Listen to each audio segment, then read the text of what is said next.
Friends, welcome in our channel Raghavendra E classes पर मैं गोविंद शर्मा आपका बहुत बहुत स्वागत करता हूं। जैसे कि आपको पता है, हम पढ़ रहे हैं मानचित्र के बारे में और कल की वीडियो में मैंने आपको अरावली पर्वत और मालवा का पठार के बारे में पढ़ा दिया था। आज की वीडियो में हम बात करेंगे छोटा नागपुर पठार की। जैसा कि मैंने आपको बोला था, अगर आप छोटा नागपुर पठार ही सीखना चाहते हैं तो इस वीडियो पर बने रहें। अगर आप किसी और वीडियो के लिए आए हैं तो आपको पूरी प्लेलिस्ट में आपको सारी ज्योग्राफी की वीडियो, इंडियन ज्योग्राफी की जो वीडियो है वो मिल जाएंगी। तो चलिए काम करते हैं अपना। आज की वीडियो में सीखते हैं छोटा नागपुर पठार।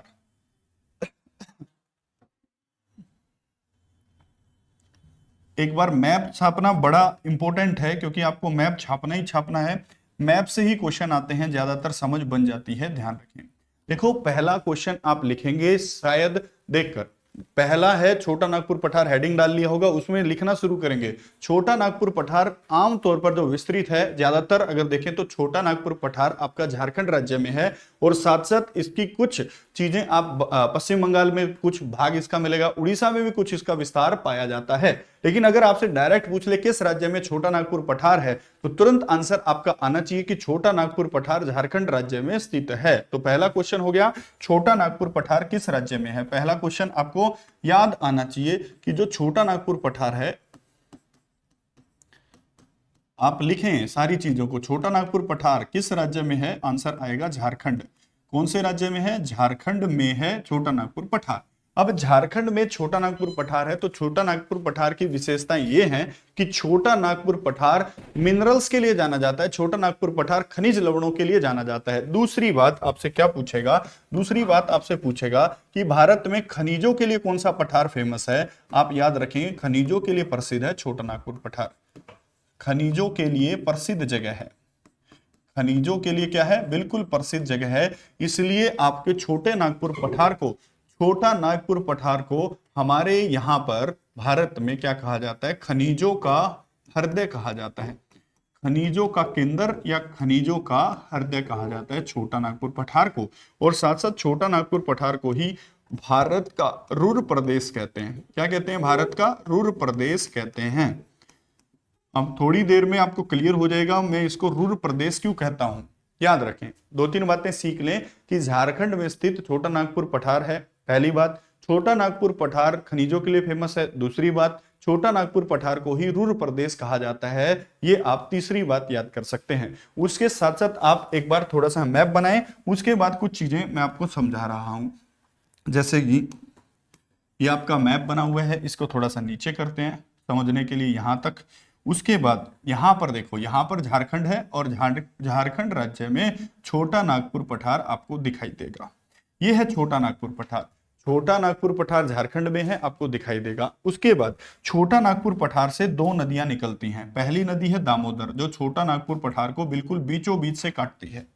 लिख लो, बेशक आपके पेपर में आएगा, छोटा नागपुर पठार से नदियां निकलती हैं। लगभग दो नदियां हैं जो महत्वपूर्ण है आपके लिए। पहली नदी का नाम है दामोदर।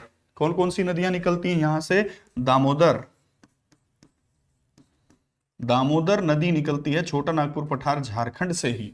और झारखंड से ये नदी निकलती है और छोटा नागपुर पठार को दो हिस्सों में बांट देती है। जैसा आपको दिखाई दे रहा है, ये बीच वाली लाइन क्या है आपकी, ये बीच वाली लाइन आपकी दामोदर नदी है। और दामोदर नदी छोटा नागपुर पठार को दो भागों में बांटती है। ऊपर वाला भाग जो कहलाता है हजारीबाग, क्या कहते हैं, हजारीबाग का पठार। और जो नीचे वाला भाग है इसको हम कहते हैं रांची का पठार। क्या कहते हैं, रांची का पठार कहते हैं। और ये कारनामा एक नदी ने किया है कि इसको दो भागों में बांट दिया, और उस नदी का नाम है आपका दामोदर नदी। याद रखेंगे, दामोदर नदी कहां से है, इसका उद्गम स्थान आपका, दामोदर नदी का उद्गम स्थान कहां है, दामोदर नदी का उद्गम स्थान आपका छोटा नागपुर पठार है, याद रखें। और यही इसको दो भागों में बांटती है। कितने भागों में, दो भागों में।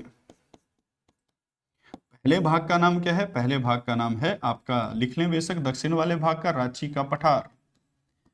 और ऊपर वाले भाग का, उत्तर में जो स्थित है, उस भाग का नाम है हजारीबाग। क्या नाम है, हजारीबाग का पठार। याद रखना इन बात को।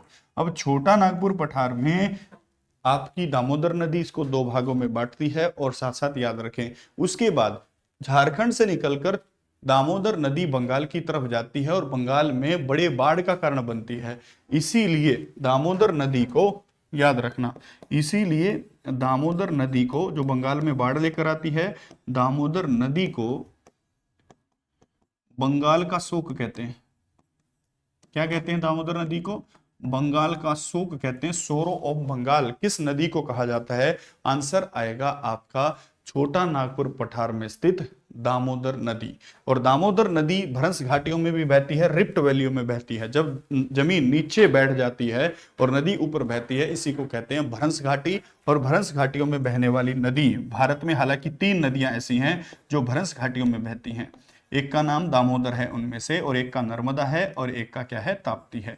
तो ताप्ती, दामोदर और नर्मदा नदी रिफ्ट वैलियों में बहती है, आपकी गहरी घाटियों में बहने वाली नदियां हैं, याद रखेंगे।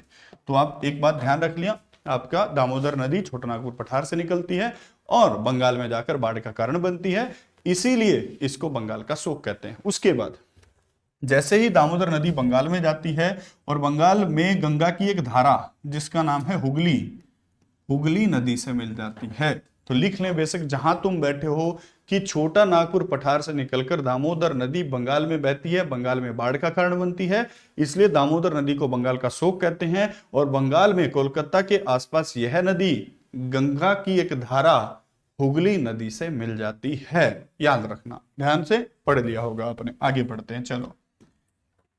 उसके बाद आपको एक और नदी यहां से निकलेगी, झारखंड की राजधानी है रांची, और रांची के समीप आपकी रांची के पठार से एक नदी निकलती है जिस नदी का नाम है सुवर्ण रेखा। क्या नाम है? या तो ऐसे लिखेगा, दूसरी नदी कौन सी है? सुवर्ण रेखा नदी।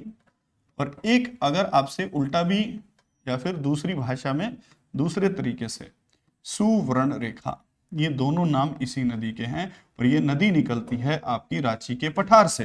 तो आप अगर देखें यहां पर, अगर ध्यान से देखें यहां पर, भारत के यहां पर छोटा नागपुर पठार में ही झारखंड की राजधानी स्थित है जिसका नाम है रांची। तो क्या आपसे पूछ सकता है क्या झारखंड की राजधानी रांची किस नदी के किनारे है? आंसर आएगा सुवर्ण रेखा नदी के किनारे स्थित है, और सुवर्ण रेखा नदी रांची के पठार से निकलती है, और रांची का पठार छोटा नागपुर पठार का ही एक दक्षिणवर्ती भाग है। इस बात को ध्यान रखना, याद रखना। आगे बढ़ते हैं, चलो। अब देखो, मैं आपको वो बात क्लियर करा देता हूं कि आपको रुर प्रदेश क्यों कहा जाता है छोटा नागपुर पठार को। देखो, ये रुर जगह जो है, ये रुर जगह एक्चुअली में जर्मनी में है, और जर्मनी में 2 नदियां हैं, जी एक नदी का नाम है रुर और एक नदी का नाम है राइन। और ये जो प्रदेश कहलाता है, इन दोनों नदियों के बीच में रुर नदी और राइन नदी के बीच का जो क्षेत्र है, इसी क्षेत्र को जर्मनी में रुर प्रदेश कहते हैं या रुर स्टेट कहते हैं। और ये स्टेट जर्मनी में मिनरल्स के लिए जाना जाता है, खनिजों के लिए जाना जाता है। जैसे कि जर्मनी में 2 नदियां बहती हैं और जर्मनी के रुर प्रदेश में खनिजों का भी विस्तार है, और भारत में ऐसा ही विस्तार छोटा नागपुर पठार में देखने को मिलेगा। 2 नदियां हैं, साथ साथ आपको खनिजों का भंडार मिलेगा छोटा नागपुर पठार में। इसलिए कहा जाता है कि छोटा नागपुर पठार जर्मनी के रुर प्रदेश की तरह दिखाई देता है। उसमें भी 2 नदियां, इसमें भी 2 नदियां, उसमें भी खनिजों का भंडार, इसमें भी खनिजों का भंडार। इसलिए कहा जाता है कि भारत का रुर प्रदेश किसे कहते हैं, तो छोटा नागपुर पठार को भारत का रुर प्रदेश कहते हैं। इस बात को ध्यान रखना। आगे चलते हैं, ये थोड़ा सा रफ कर देता हूं यहां से, हुगली नदी को आप समझ गए होंगे। अगर छोटा नागपुर पठार का विस्तृत भाग देखें, बिल्कुल नॉर्थ ईस्ट वाला भाग देखें, यहां पर झारखंड में बिल्कुल आप छोटा नागपुर पठार का नॉर्थ ईस्ट भाग देखेंगे, तो इसी भाग को कहते हैं हम राजमहल। क्या कहते हैं? राजमहल की पहाड़ियां। क्वेश्चन आएगा पेपर में, राजमहल की पहाड़ियां किस राज्य में? झारखंड में। छोटा नागपुर पठार का उत्तरी पूर्वी भाग क्या कहलाता है? राजमहल की पहाड़ियां कहलाता है। याद हो जाएगा, ध्यान रखना। आगे लिखें, झारखंड में स्थित, झारखंड और बिहार के बॉर्डर पर एक ऊंची पीक है। छोटा नागपुर पठार की सबसे ऊंची जो श्रेणी है वो श्रेणी है पार्श्वनाथ। क्या नाम है? पार्श्वनाथ। इसी के बारे में मैं बात कर रहा हूं कि ऊंची श्रेणी कौन सी है?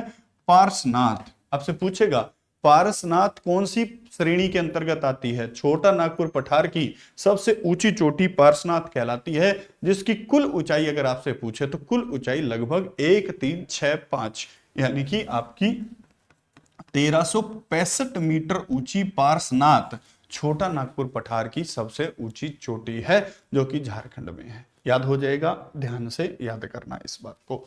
आगे चलते हैं, आगे देखते हैं, देखो ध्यान से। आगे यहां पर आपका मेघालय पड़ता है। क्या पड़ता है? मेघालय। और मेघालय के अंदर जो आपका पठार है, उस मेघालय वाले पठार को आप मेघालय की राजधानी के नाम पर याद करना, शिलांग पठार। तो हेडिंग डालना एक बार, मेरे कहने से शिलांग पठार। तो शिलांग पठार ध्यान रखना, मेरे कहने से शिलांग पठार छोटा नागपुर पठार का ही विस्तृत भाग है।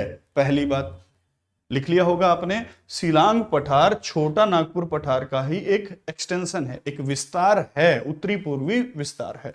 पहली बात, आपका शिलांग पठार ज्यादातर हिस्सा आपका असम में, ज्यादातर हिस्सा आपका मेघालय में, मेघालय के बाद ज्यादातर हिस्सा असम राज्य में स्थित है। दोनों बातें लिखें। पहला, छोटा नागपुर पठार, छोटा नागपुर पठार का ही हिस्सा है शिलांग पठार, और शिलांग पठार का ज्यादातर हिस्सा मेघालय राज्य में है, और दूसरे नंबर पर इसका हिस्सा आपका असम राज्य में आता है। आगे क्वेश्चन लिखेंगे। देखो, मैं बोल रहा हूं आपसे कि शिलांग पठार छोटा नागपुर पठार का ही हिस्सा है, तो ये बीच वाला गैप कैसे आ गया? बीच वाला जो ये गैप है, राजमहल पहाड़ियों के बाद सीधा शिलांग पठार आता है। असम आपका मैदानी भागों में बसा हुआ एक राज्य है। अब ऐसा क्यों है, बीच में गैप क्यों आ गया? बीच में गैप इसलिए आ गया कि बीच में बहुत सारी नदियां आती हैं यहां पर, और इन्हीं नदियों ने इस गैप को बनाया है। जब नदियां आ रही हैं गैप में, पहले ये गैप ऐसा नहीं था जैसा अब दिखाई दे रहा है। पहले ये पहाड़ियां आपस में मिल रही होंगी, ऐसे ये पहाड़ियां आपस में पहले मिलती होंगी, लेकिन जब नदियां यहां से आई तो नदियां, जो आपकी नदियां आई, उन नदियों ने बीच वाला भाग काट दिया। जो बीच वाला भाग है, छोटा नागपुर पठार और शिलांग पठार के बीच वाला भाग है, इस भाग को नदियों ने काट दिया है, पाट दिया है। इसीलिए छोटा नागपुर पठार और शिलांग पठार के बीच में क्या पाया जाता है? गैप पाया जाता है। लिख लें बेशक, शिलांग पठार छोटा नागपुर पठार का भाग है, ये मेघालय राज्य में है, और छोटा नागपुर पठार और शिलांग पठार के बीच में गैप पाया जाता है। इस गैप को नदियों ने बनाया है, याद रखना। और इसी गैप को हम एक नाम देते हैं, इसी गैप को हम कहते हैं मालदा गैप। क्या कहते हैं? मालदा गैप कहते हैं इसी गैप को, है ना। जो शिलांग पठार और छोटा नागपुर पठार के बीच में गैप है, उसको हम मालदा गैप कहते हैं। या फिर यहां पर छोटा नागपुर पठार पर ही, सॉरी शिलांग पठार पर ही 3 पहाड़ियां हैं। एक पहाड़ी का नाम है गारो, यहां पर ये वाली पहाड़ी, उसके बाद एक का नाम है खासी और जैंतिया। गारो, खासी, जैंतिया पहाड़ियां किस राज्य विशेष में है? आंसर आएगा आपका शिलांग पठार, मेघालय में ये पहाड़ियां हैं, गारो, खासी, जैंतिया। ध्यान से पढ़ना।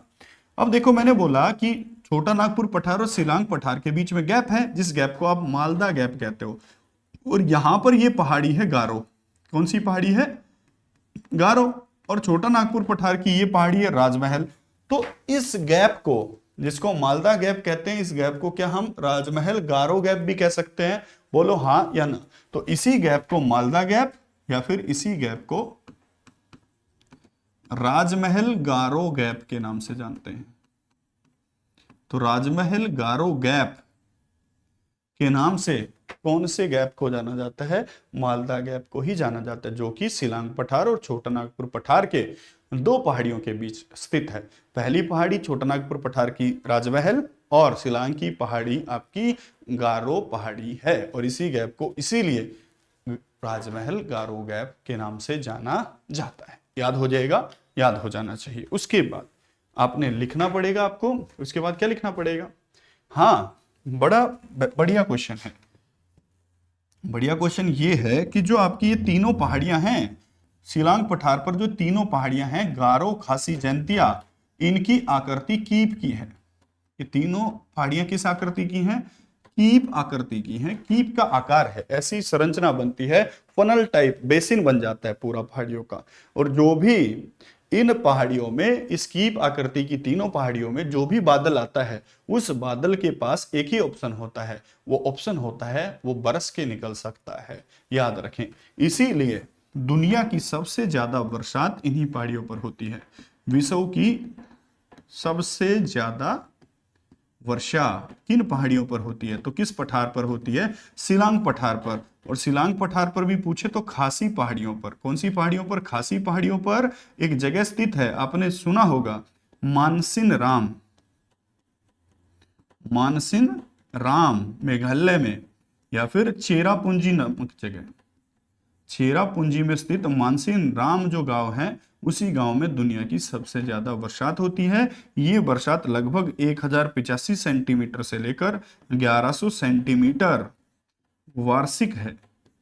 एक साल में देखो इतनी वर्षा हो जाती है इन पहाड़ियों पर। ऐसा क्यों? क्योंकि ये पहाड़ियां कीप के आकृति की पहाड़ियां हैं, इनमें जो बादल आता है वो ट्रैप हो जाता है, इसलिए दुनिया की सबसे ज्यादा बरसात पाने वाला जो जगह है वो चेरापूंजी में स्थित मानसिन राम है। याद रखें, इनमें वार्षिक वर्षा आपकी 1085 से लेकर 1100 सेंटीमीटर तक वार्षिक वर्षा रहती है।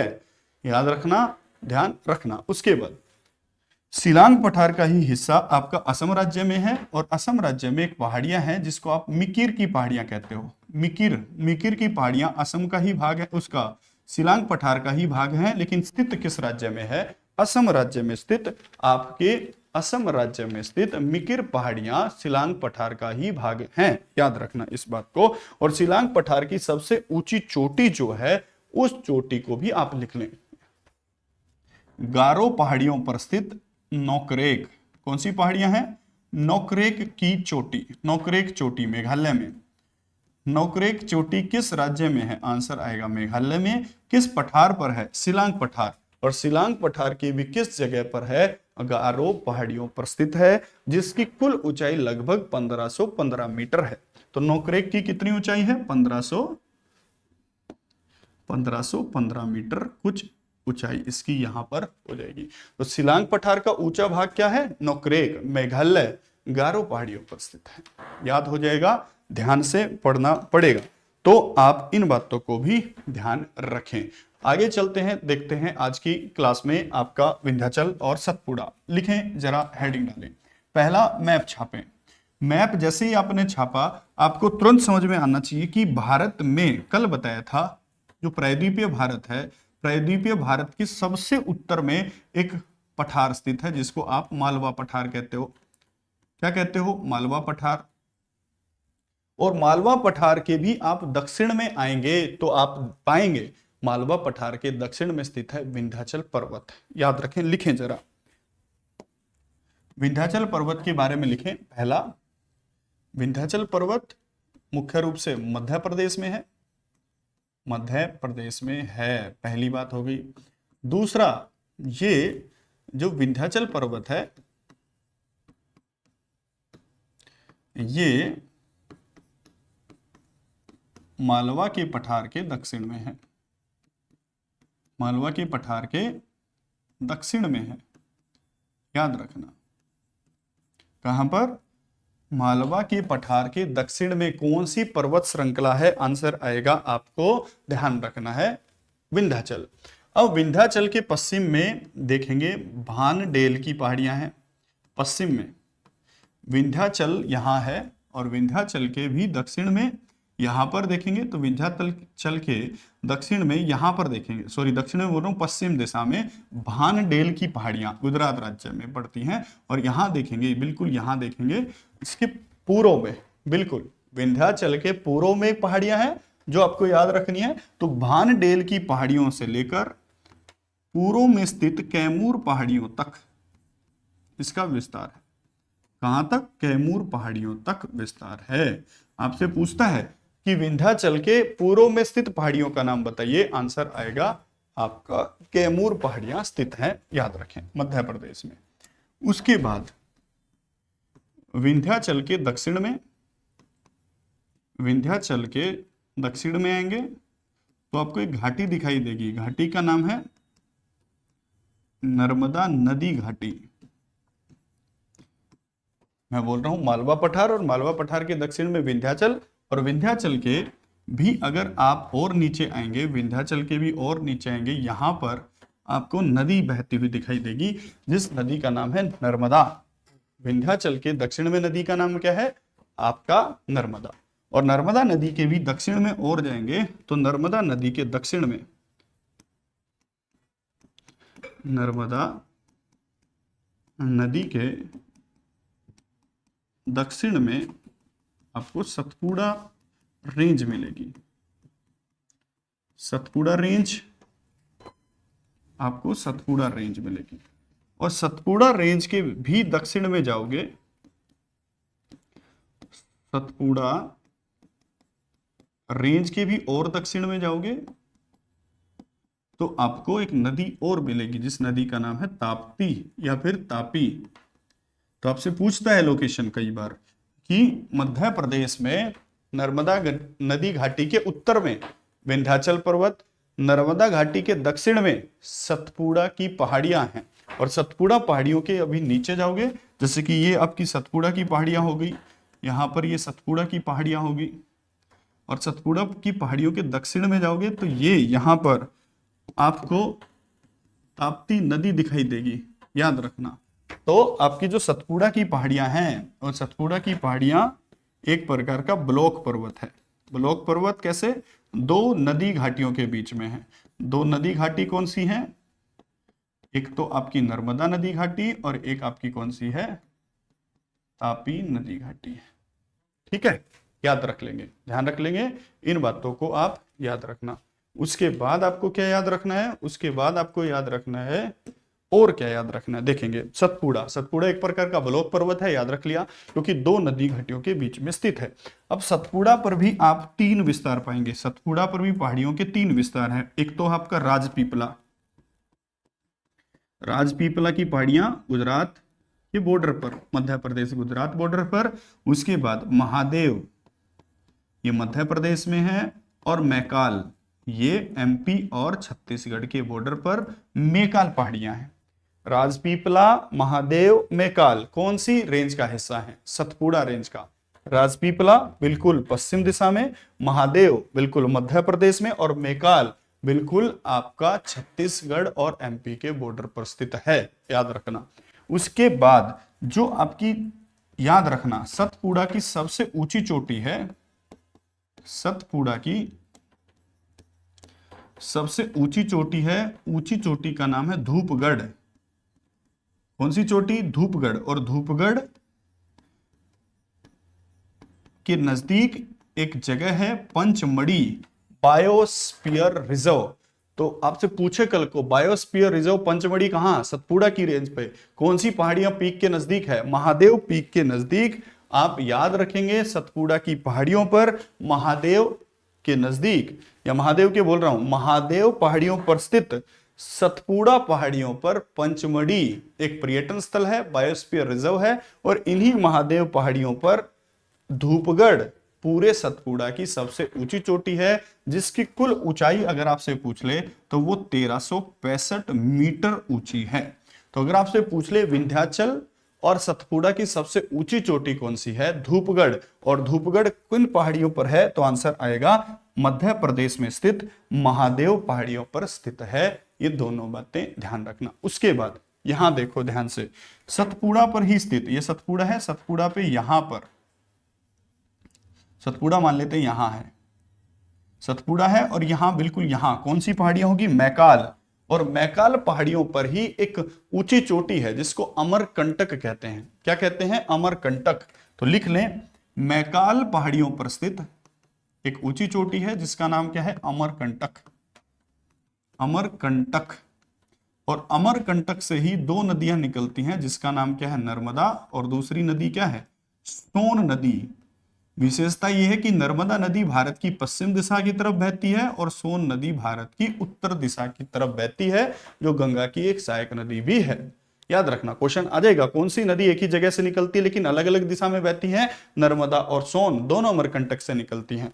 नर्मदा इस दिशा में आ जाती है, सोन नदी उत्तर दिशा में बहने लगती है।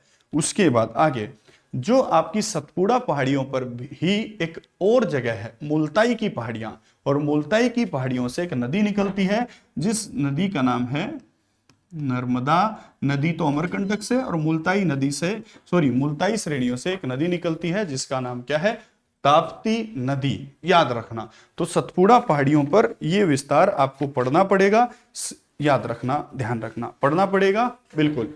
तो कौन सी नदी है जो एक ही जगह से निकलती है दोनों, नर्मदा और सोन। ताप्ती नदी आपकी सतपुड़ा की मुल्ताई नामक पहाड़ियों से निकलती है। इन बातों को आप ध्यान रखें, इन बातों को याद रखें। तो ये आपका हो गया क्या, सतपुड़ा और साथ साथ विंध्याचल पर्वत, आपका दोनों एक साथ आपको पढ़ने पड़ेंगे। उसके बाद आपको आगे की पढ़ाई कराते रहेंगे सेम वीडियो के। नमस्कार, आज की क्लास में इतना ही। जय हिंद, जय भारत।